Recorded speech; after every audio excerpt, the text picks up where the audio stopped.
off to take the highway. Yeah. So you're gonna have to get right back off. Yeah, I gotta get back off onto this road. Like, it goes through, doesn't it? Yeah. I guess it does. Yeah. Yeah. So we almost ran out of fuel. We almost ran out of fuel. The idiot light came on.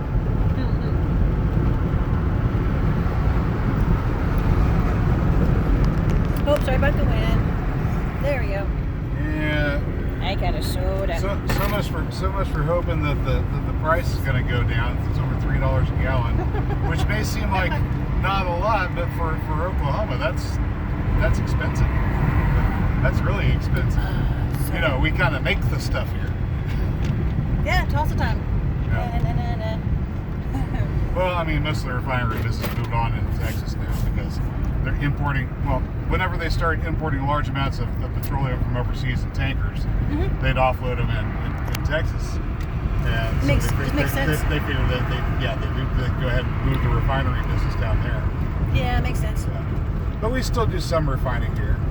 Yeah, across the river, Sun Oil. The Sunoco plant still collects train loads. Collects petroleum by the trainload. The train shows up with those tanker cars, and they offload them at the yard.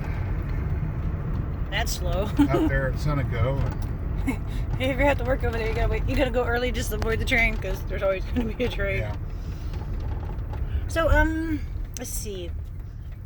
You're gonna get a part for your gizmo to make the sun, but not solar bank, right?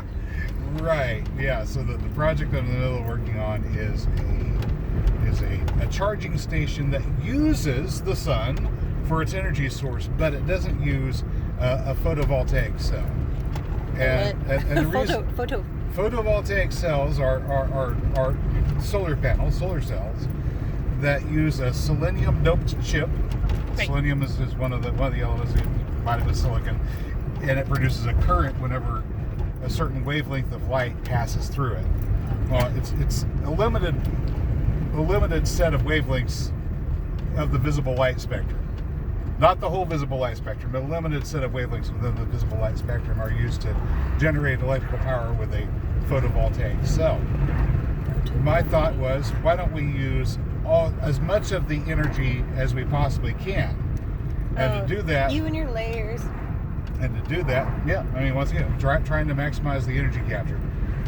In order to accomplish that, we're taking black paint over a thermoelectric generator module, so that we convert the sun's radiant energy from the electromagnetic spectrum. I should find a picture of that and insert that into the video somewhere. In other words, absorbing the light and turning it into heat. Which is what's going to happen anyways. Yeah. Because it's going to warm in here. It's what's going to happen anyways. But instead of wasting most of the electricity or wasting most of the energy as heat with a photovoltaic cell, so instead of wasting most of the energy as heat, as would happen with a photovoltaic cell, we intentionally capture the heat and then use that to generate power with a thermoelectric generator. Fuel price. So that's the plan, to use solar energy, basically build a concave reflector solar oven. That's right. We gotta get the reflective part. Yep. You do. Yeah. So we'll build a solar oven, and use that instead of to heat food. We use it to heat electricity or make electricity. A thermoelectric generator module. Oh, I've seen something like that. It was a camping gadget. You'd have your jet boil or your little camping stove, and this thing would be on the side where you literally charge your cell phone while heating your dinner. Cooking your dinner on your little portable camp stove. Same idea, except instead of using fuel to burn to get heat, we'll be using because you don't want to burn up any more atmosphere. Right. So I don't want to burn up any more of our atmosphere. Thank you. Now that I've actually sat down and done the calculations and realized that carbon dioxide is not the problem at all. Well, not even remotely. And global warming, not the problem at all. We're technically in an ice age, aren't we? We're in a warming period in the middle of an ice age. But what happens whenever we burn fuels is we take atmospheric oxygen, bind it with the carbon in the fuel. Usually we also release a little bit of water vapor if it's gasoline, diesel, methane. That's true. everything uses oxygen. And then after the byproducts of that combustion get to the biosphere, where we have trees and bushes and grasses and everything else photosynthesizing, we convert some of that, well, as much as possible, that CO2 back into oxygen and glucose. But unfortunately, the equations do not balance out.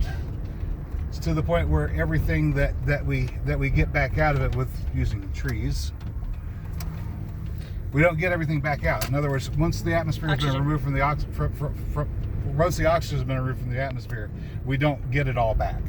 Some of it stays locked up in water vapor, some of it stays locked up in glucose, even after photosynthesis. So, maybe more photosynthesis or something else? Well, you can always wait for your organic matter to decompose, and during the decomposition process, we can probably get some of it back in the form of CO2 that we can photosynthesize again. Where are you going? So I'm circling around the parking lot while we're talking, because I'm not done talking. Wow, this is just this. Gee, I wonder if it goes through. I thought it did. Apparently, it doesn't. I guess we're parking over here. Well, I like being on the back row. I'm weird like that.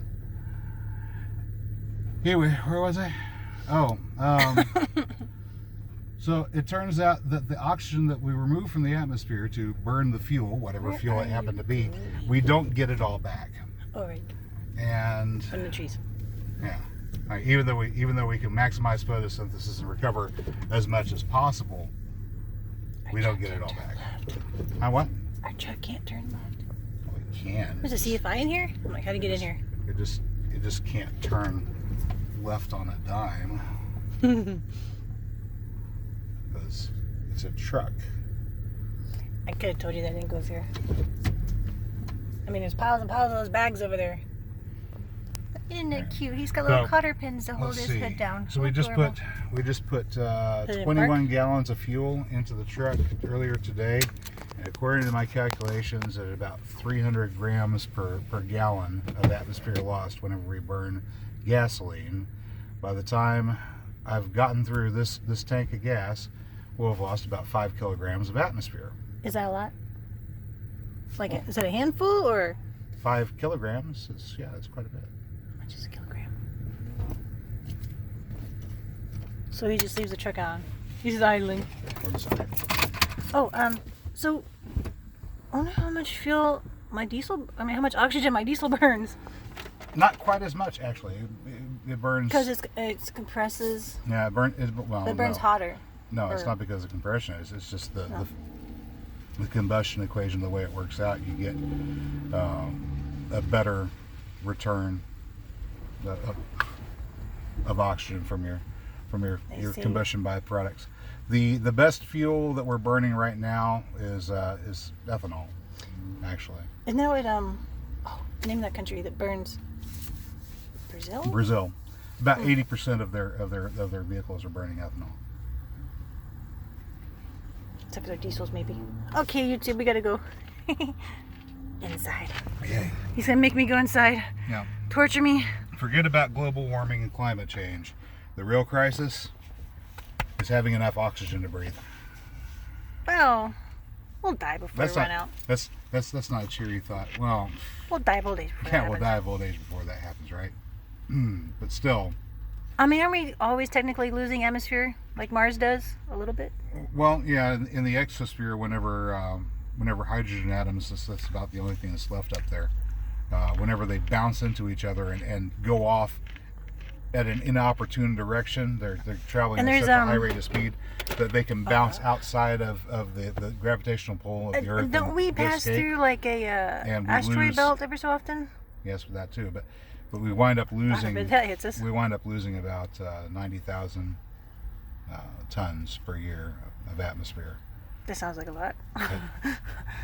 Yeah, I mean. Oh my God, we're gonna be Mars soon. It adds up. It adds up. Well, okay, so just from atmospheric loss from bouncing out of the atmosphere, from bouncing out of the exosphere, we lose enough atmosphere that it'll become a problem within about 150 million years.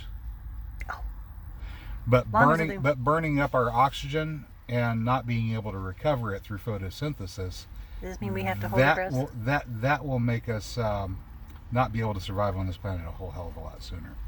But the trees will appreciate it. Oh, they need oxygen too. Oh wait. Yes, they do. Yeah.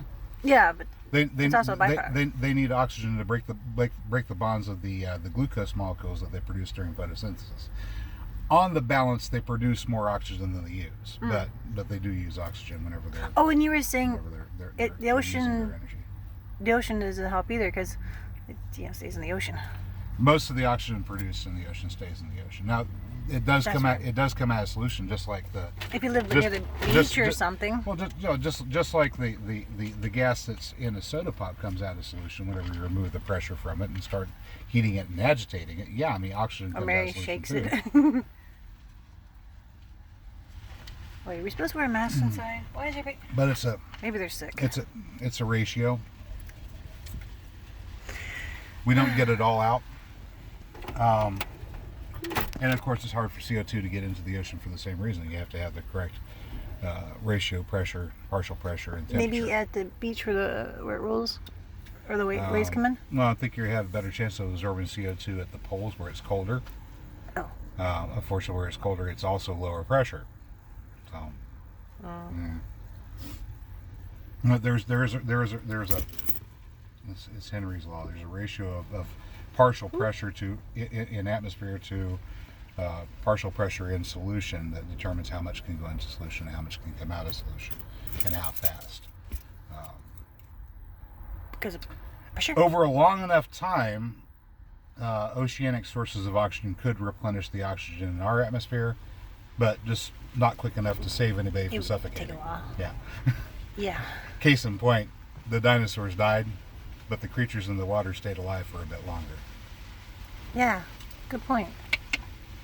And the big dinosaurs died off. That's your number one smoking gun that tells you what exactly was going on. It was rapid loss of atmosphere, suffocation of the major animals, the big ones, bigger than us. The frozen woolly mammoth. But if we It was eating at the time. Yeah, if you lose atmospheric pressure rapidly, if you cause a gas to expand rapidly, you get a sudden drop in temperature. That's like basic, the basic physics. compressed canned air for your keyboards. Compressed air, yeah. Yep. Anyways, Anyway. let's go spend my money. Boy.